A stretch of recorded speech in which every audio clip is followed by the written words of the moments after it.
Now we're breaking down the superlatives for the 2025 tight end class. We've done this for quarterbacks. We've done this for wide receivers. Now we're doing tight ends. We're going to start, though. I'm going to start with the NFL to give the people at home kind of just heads up of where we're going with these, what we're looking for in each category. Frame, speed, run blocking, route running, ball skills, and physicality. They are in the NFL. I have Darnell Washington for frame. This might be cheating. The guy's basically an offensive tackle. But at 6'8", darn near 280 pounds with like 34+ inch arms. The guy is the frame ideal. Obviously, it's hard to run fast at that size, but if you do, it's especially imposing. Speed, Kyle Pitts, I think at top speed is the fastest tight end in the NFL. Evan Ingram up there as well, but I'm going to lean Kyle Pitts around a 4.41 coming out. Run blocking, Darnell Washington yet again. Guy gets 2 of these because that's literally his game. Route running, Brock Bowers, the Raiders tight end. I think that's the gold standard for route running. The guy could play wide receiver, kind of does play wide receiver, and gets open. Ball skills. So this one was so highly contested. I honestly feel bad picking anyone for the NFL. Like, this is where tight ends win, is their ball skills. I went Trey McBride, though. 3.1% career drop rate.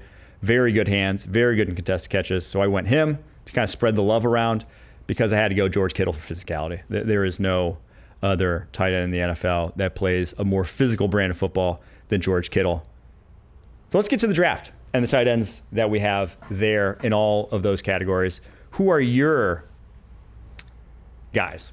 So for size, I went Thomas Fedone. And we talked 34-inch arm, 10.6 hand. Because he's only 241, but the frame is what you want. Right, and I think with some of the injury stuff, it's probably impacted his ability to put on size some. But I see the frame, like he's going to get an NFL weight room, program. Just if he stays healthy, I would project him to be, to play at a bigger size. So he's 6'4" with a 10.5-inch wingspan. Yeah, that's what you want. You could put some size onto that. Yes, I would think. Speed, Elijah Arroyo. If you watch him, he pulls away from defenders consistently when he gets the ball. Catches those seam routes from Cam Ward, and it's out. They also like to run him on some of those wheel shots, and you don't put your slow guy running the wheel. Typically, Robbie Oots at Alabama is kind of a deep cut, but he's built like a fire hydrant. He's like 6'3", 270 something, yeah. But he'll mix it up. He certainly is not there for his catching. I don't know if he's going to play fullback or H-back or something or like center. that. Oh, dude, center. I know, right? Yes. The guy's a big boy. He's in the 270s. That's 6'3". That's crazy. That's bigger than Willie Lampkin, the North Carolina guard. Yeah. So Lampkin, really good wrestler, by the way. Yeah. Oh, dude, you could tell that guy's a monster. Colston Loveland for routes. So just a former receiver, and it really shows through. Ball skills. If you watch, like the MAC teams knew who Bowling Green was throwing the ball to. They were draped all over him in the red zone. He still came down with touchdowns time after time. He made some really nice catches against Penn State. Like that was kind of his one big game this year against the Power 5 team. And physicality, I went with Mataveo from UCLA as a guy, and we've seen come out of high school. Again, if he can stay healthy, I think he's got some real size to him, and I just didn't want to pick the same ones. But I think your pick here is the right pick for that one. Yeah, I went with Tyler Warren for physicality. Yeah. We can throw my list up there on the screen. He is the guy, again, he seeks out contact, whether it's run blocker or as a receiver. For frame, I went Jackson Hawes. Warren's big. Warren does not have great length. Hawes, solid. I like your answer, though, with Thomas Fedone. I do think that's a guy who's going to, once he gets in an NFL weight room, blow up to what you want the position to look like. But Hawes, 6'7" wingspan himself, and he's pretty rocked up. He has filled that one out a little bit better than Fedone has. Speed, there's no question about this one. Elijah Arroyo at top speed. He can really, really cook. Run blocking, Jackson Hawes. I think you said before we got on that I stole this one from you. And I agree. The guy is a ideally built number 2 tight end in the NFL. He will be a great run blocker at the next level. Route running, it's Colston Loveland. He's one of the few guys, just shooting NFL history that I think you just could play him at wide receiver. I think he could just play wide receiver. Maybe he's not elite, but he could be a number 2 at wide receiver. It's a good starting point for an NFL tight end. Ball skills, we agreed on this one. Harold Fannin Jr., the guy, only 5 drops on 105 catchable in his career, 185 catchable, excuse me. That's a 2.7 career drop rate, and you hit the nail on the head. Everyone knew where the ball was going. Yeah. There was no secrets so he had guys all over him, still doesn't drop the ball. His coach, Scott Loeffler, said he's never actually heard the ball hit his hands. That's how soft his hands are. So there's your list.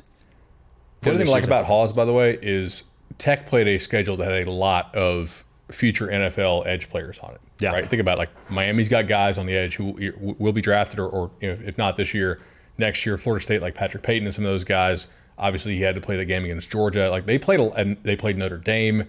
Like a lot of really good D lines were faced by Jackson Hawes, and I think that says something. Since we got you on here, Bud, not to put you on the spot, but who could we be looking at next year on this list? Who are some guys in the college ranks that maybe not even next year, maybe in the coming years? Who are some guys that we should have our eyes peeled for that could be making this list at tight end very shortly? Georgia has done a really nice job of stacking stuff. Ooh, have they ever? If you watch the Big Ten championship game, and of course, why am I blanking on his name now? Oscar Delp? No, well, Oscar Delp's a guy to watch for sure. The number 2 at Oregon, Kenyon Sadiq. Okay. He's a little bit different than Ferguson. He's a little shorter, a little squattier, but I think he has some really nice lateral agility. And he had like 3 touchdowns against Penn State in the Big Ten championship game. Like they started to feature him. He was getting himself open. That's a guy to watch. I don't know, like he's not crazy tall, but he's a dude who does have nice receiving ability as well. So I'd keep an eye out for Sadiq. Okay, Kenyon Sadiq. And did you say Oscar Delp, or was I just putting? You said Oscar Delp, but I think that's a guy to watch Georgia, for sure. You were going Georgia. Yeah. I'm trying to think who else. Texas has a nice stable they like. There's some young dudes who are really athletic there. Okay. And they lose a bunch at receiver, so I think you'll see Texas feature the tight end position more. They do. We didn't have you on for wide receiver, but who's the next crop of wide receivers in next year's class? Well, Jeremiah. Well, those guys aren't eligible. Not the freshmen. Those guys are too far away. So who are the actual sophomores? There's a Florida kid, right? Who was the Florida wide receiver? Yeah, Eugene Wilson. If he stays healthy, we'll get a look. I know that Horton transfer, people were pretty excited about.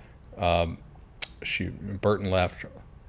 I think honestly, like there was a void, and that's why we were focused so much on Jeremiah and Ryan and Cam Coleman. Maybe a bit of a down year, but then 2027. That year is different. It's going to be 2011 draft. It's going to be 2021 draft. It reminds me of like the Julio AJ Green year, like high school wise. It's like those guys were just very different, and you knew it at like 17 years old. It's like, oh, this ain't normal. This is cool. Cannot wait for that year to talk about the NFL draft. Dylan Sampson from South Carolina as well is going to be a guy that who was the Texas? There's a Texas edge rusher too. Who's a freshman? Oh, Collins. So it is going to be a loaded year.